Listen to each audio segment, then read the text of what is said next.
क्रम हुई है कुतुबगंज में। हम सब लोगों को मालूम है कि भारतीय जनता पार्टी के प्रवक्ता शशि मोदी जी के ऊपर जानलेवा हमला हुआ, साथी पप्पू ताती जी और गोलू तिवारी जी, 3 लोगों के ऊपर हमला हुआ, जिसमें बहुत गंभीर रूप से मरणासन की स्थिति में शशि मोदी जी को यहाँ मायागंज में भर्ती किया गया था। और अर्धरात्रि की घटना है 9 तारीख की, और उस पर लगातार पुलिस कार्रवाई कर रही थी। हम लोग को भी जानकारी मिली, तो हम लोग एक तो परिवार का सुरक्षा के लिए कि परिवार जो है सुरक्षित है, वो लोग अभी भी जो लोग भी वहाँ के हैं और जिन्होंने घटनाक्रम किया, अपराधी जो हैं वो लोग लगातार थ्रेटन कर रहे हैं परिवार को। दूसरी बात कि अभी तक किसी की गिरफ्तारी नहीं हुई है, तो गिरफ्तारी के लिए हम लोगों का मांग था कि इसको अनदर 24 आवर्स में ज़रूर गिरफ्तारी हो, अन्यथा भारतीय जनता पार्टी को तो कहीं ना कहीं सड़क पर उतरना पड़ेगा, क्योंकि ये एक भारतीय जनता पार्टी कार्यकर्ता की बात नहीं है, एक आम नागरिक की सुरक्षा की भी बात है। और भागलपुर में आए दिन इस प्रकार की जो घटनाक्रम लगातार बढ़ रही है, उसको रोकने के दिशा में भी भारतीय जनता पार्टी का कार्यकर्ता कदम उठाने वाला है, जन जागरण के माध्यम से। जिस प्रकार से ब्राउन शुगर और स्मैक का ये लगातार जाल आप देख रहे हैं फैल रहा है, नवयुवकों को कहीं ना कहीं इस प्रकार के टूल्स थमाए जा रहे हैं जिसमें वो नशा की तरफ भाग रहा है, उसको रोकने का प्रयास जब करते हैं शशि मोदी। और आप देखिए वार्ड 51 की पार्षद हैं दीपिका कुमारी जी, कई बार वहाँ पर ये इन लोगों ने मना किया कि यहाँ बैठ करके इस तरह का घटना मत करो, तो ये लोगों ने छेड़खानी शुरू किया।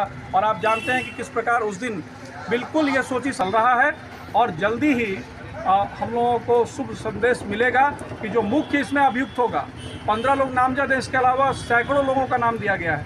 तो बबरगढ़ थाना इंचार्ज से भी अभी उन्होंने बात किया है, और वहाँ पर गश्ती भी तेज की गई है, और इनके सुरक्षा की भी जो व्यवस्था है वो भी इन लोगों ने बोला है कि होगा।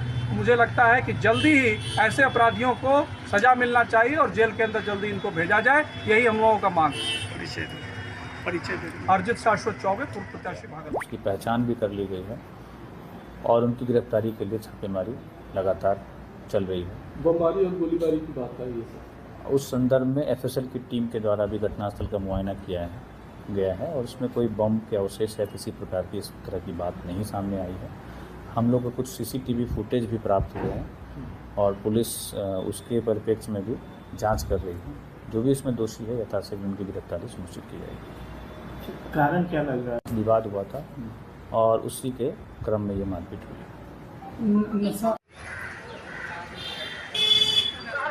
किया जा रहा है मुख्य लोक अदालत में मुकदमा पूर्ववाद जैसे NIA, बैंक से जुड़े मामले, बिजली पानी, विवाह संबंधित आपराधिक शमनीयवाद का आपसी सुलह के आधार पर रहेगी कि ये छोटे मोटे हितों के टकराव से जुड़ा हुआ वाद है, जो सुलहनी है, वह वाद लोगों को मानसिक आर्थिक परिचय बता दें सर। विकास कुमार राय पटना के आदेश से जिला लोक अदालत का आयोजन 14 सितंबर को भागलपुर व्यवहार न्यायालय में होने जा रहा है। इसको लेकर डालसा के प्रभारी सचिव श्वेता सिंह ने प्रेस वार्ता कर कहा कि यह लोक अदालत इस साल का तीसरा लोक अदालत है। इस लोक अदालत में बैंक, बिजली, श्रम जैसे मामलों का निपटारा किया जाएगा। श्वेता सिंह ने यह भी कहा कि इस लोक अदालत के लिए लोगों को जागरूक करने के लिए जगह जगह होर्डिंग के साथ विभिन्न माध्यमों से प्रचार प्रसार किया जाएगा, ताकि अधिक से अधिक लोग इस लोक अदालत में आवे और अपने मामलों का जल्द से जल्द निपटारा पाए। राष्ट्रीय विधिक सेवा प्राधिकरण ने 2024 को हो रहे लोक अदालत कार्यक्रम के लिए आज हम लोगों ने प्रचार प्रसार हेतु रैली निकाली है, जिसको हरी झंडी माननीय जिला एवं सत्र न्यायाधीश सह अध्यक्ष डालसा भागलपुर ने उसको हरी झंडी दिखाते हुए उसका आरंभ किया है। और यह प्रचार प्रसार हम इसलिए कर रहे हैं ताकि आप सभी पक्षकार जिनके छोटे छोटे मामले जो सुलहनीय हैं, चाहे वो बैंक के हों, चाहे वो चेक बाउंस के हों, चाहे अन्य किसी भी कोर्ट में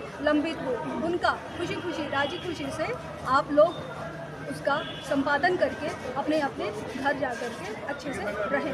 छोटी छोटी बातों को लंबित करने से ज़्यादातर नुकसान ही है।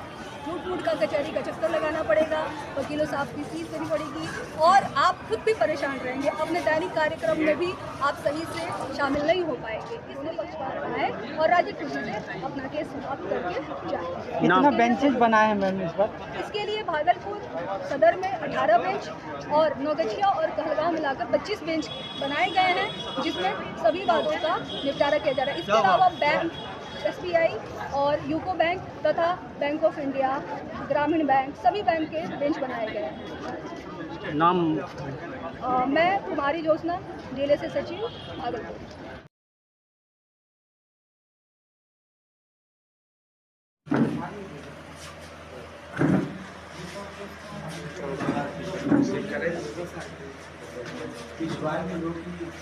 संग आए थे।